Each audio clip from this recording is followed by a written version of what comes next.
Discipline yaudana hingbasing ikai khumnaba fangdana si. Mamai thangdadi kanam tingbang birakloi naranaida pop tani. Moina darkar oiba changdudagi hena khanghalluno.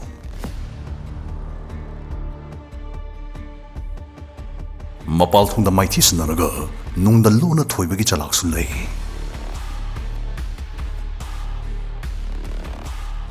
Ishagi tunglamzat khangjai maramdi san hauzik kanna samjari.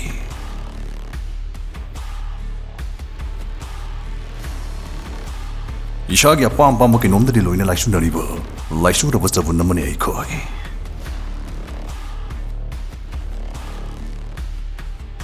Ifam dai nang mangkre adubu ifam dai shadi fangjaure adudi aina thoirine ko.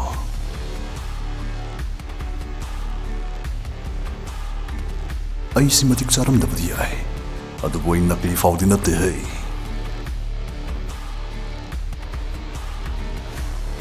Missing the singadi moigi ngak sinjanaba saktam mami yamalai missing singdi kari mo alode.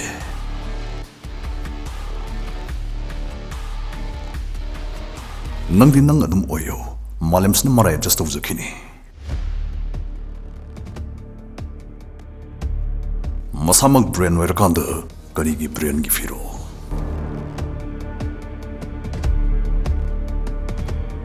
Dark from Karadi Shasha Kaktana Uzay.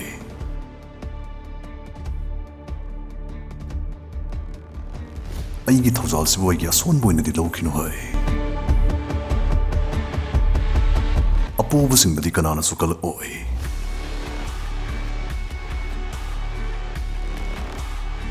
Gravity Natanakana Soibuching Tabangam Loy. Admission often. Deep sea guidance wangzingna English fluent in ngang basing damog yamakana spoken English course ama puduna naksari. Tha humcha thajagada course ase lagiba September ki tarik 10 astagi hawjagane. Lon khangba ngang bangam bhaibsna salu famsingda yungum nungan ga doribane. Adomsu English mapung phana ngang ba hauna bagi khudong sawa ase soidana lobi ho. Online amadi offline classes anim ki khudong saw su pizari. Satra kunthra dagi hena lawjaroi. Pambi basing screen da hapsari number stay da ngasimok pau phawbiro. Lotiongi pambini deep sea guidance. Mai pak puna moibo hatoga momon minok amana phumjin kho.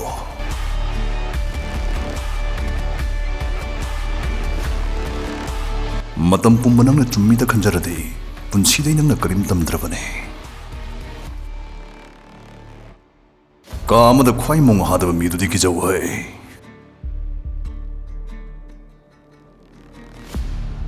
Momon no khayo maduna mibu jamam nan bune.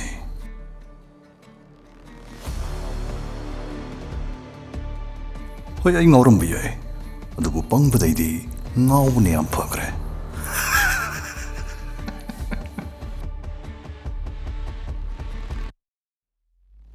Asing ba mina karam kanda pangsina gani khangi.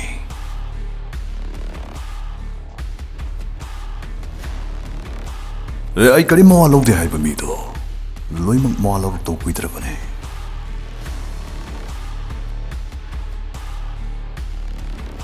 Ano bu chahina punsi honglok to lei de khanglak pa mi kupta ai khoi gi wakhal na mapung pargi.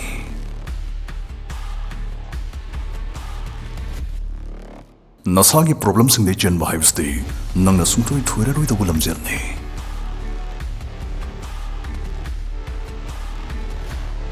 Ai kapkande adubo ina kapnaba wasaksai chap manaba maramgidi amkhana kaptana bohnagane.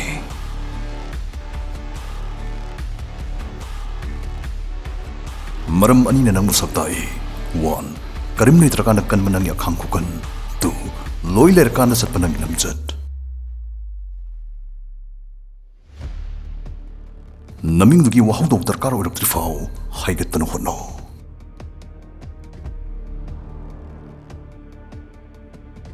Kan gedi na tum lanting na batamo.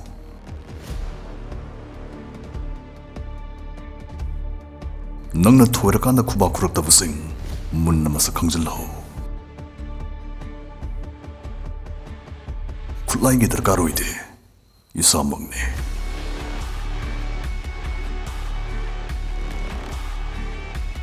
ꯅꯨꯡꯁꯤꯕꯗꯤ ꯃꯇꯝ ꯆꯨꯞꯄ ꯐꯅꯇ ꯂꯩ ꯐꯠꯇ꯭ꯔꯗꯤ ꯃꯤ ꯈꯛꯅꯤ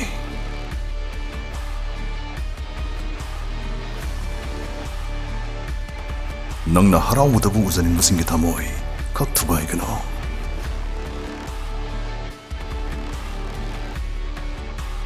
ꯗꯥꯎ ꯌꯥꯒꯟꯕ ꯑꯃ ꯑꯣꯏꯅ ꯄꯣꯛꯂꯛꯈꯤꯕ ꯅꯠꯇꯦ ꯗꯥꯎꯁꯦ ꯑꯩꯅ ꯁꯦꯝꯕꯅꯦ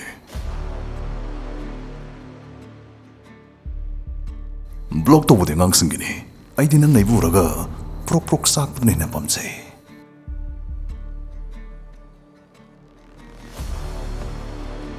ꯅꯪꯒꯤ ꯃꯃꯣꯟ ꯃꯤꯅꯣꯛ ꯍꯥꯠꯈꯤꯕꯗꯨꯒꯤꯗꯃꯛ ꯀꯞꯄꯒ ꯃꯤꯄꯥꯡꯗ ꯑꯣꯏꯒꯅꯨ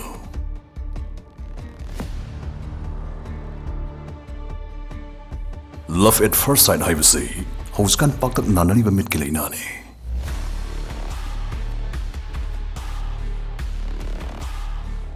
ꯊꯋꯥꯏꯗ ꯅꯨꯡꯁꯤꯌꯨ ꯃꯥꯏꯊꯣꯡꯗ ꯅꯠꯇꯦ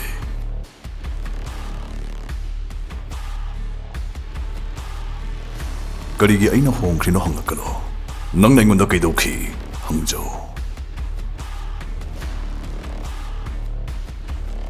ꯅꯨꯡꯁꯤꯠ ꯃꯣꯠꯂꯤꯁꯤ ꯀꯔꯤꯒꯤꯅꯣ ꯈꯟꯖꯥꯟꯅꯔꯤꯉꯩ ꯋꯥ ꯋꯥ ꯂꯥꯎꯅꯕ ꯇꯥꯔꯛꯈꯤ ꯃꯥꯂꯪꯕ ꯅꯪꯁꯤ ꯉꯥꯎꯏꯗ ꯅꯨꯡꯁꯤ ꯃꯄꯥꯎ ꯄꯨꯗꯨꯅ ꯂꯥꯛꯂꯦ ꯅꯨꯡꯁꯤ ꯃꯄꯥꯎ ꯄꯨꯗꯨꯅ ꯂꯥꯛꯂꯦ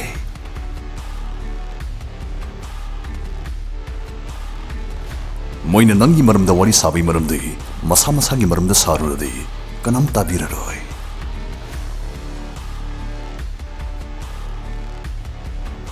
ꯃꯊꯃꯣꯏ ꯇꯣꯏꯔꯐꯥꯎ ꯃꯃꯣꯟ ꯃꯤꯅꯣꯛ ꯇꯝꯂꯤꯕ ꯅꯨꯄꯤꯗꯨꯗꯒꯤ ꯍꯦꯟꯅ ꯈꯨꯗꯣꯡ ꯊꯤꯅꯤꯡꯉꯥꯏ ꯑꯣꯏꯕ ꯂꯩꯇꯦ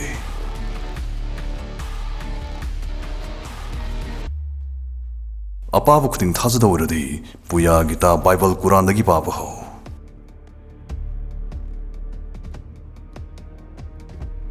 ꯑꯔꯤꯕ ꯍꯩꯅꯕꯤꯅ ꯑꯅꯧꯕ ꯐꯜ ꯄꯨꯔꯛꯇꯦ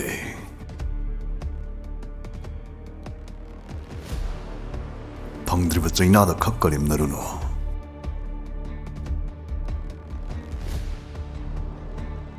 ꯃꯣꯏꯅ ꯅꯪꯕꯨ ꯎꯁꯤꯜꯒꯨꯝ ꯁꯤꯖꯤꯟꯅꯔꯛꯂꯗꯤ ꯃꯣꯏꯕꯨ ꯅꯪꯒꯤ ꯄꯨꯋꯥꯔꯤ ꯁꯦꯝꯗꯣꯛꯎ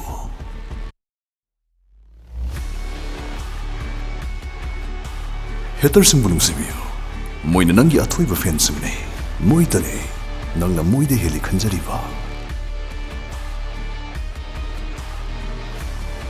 ꯅꯅꯥꯗꯤ ꯑꯅꯤꯅꯤ ꯅꯆꯜꯗꯤ ꯑꯃꯈꯛꯅꯤ ꯄꯥꯜꯂꯤꯕ ꯈꯜ ꯈꯪꯉꯨ ꯂꯤꯛꯅ ꯉꯥꯡꯉꯨ ꯍꯦꯟꯅ ꯇꯥꯎ ꯊꯃꯣꯏ ꯀꯥꯏꯕꯗꯩꯗꯤ ꯊꯣꯐ ꯅꯤꯡꯊꯤꯅ ꯃꯊꯧ ꯇꯧꯕ ꯍꯧꯔꯛꯏ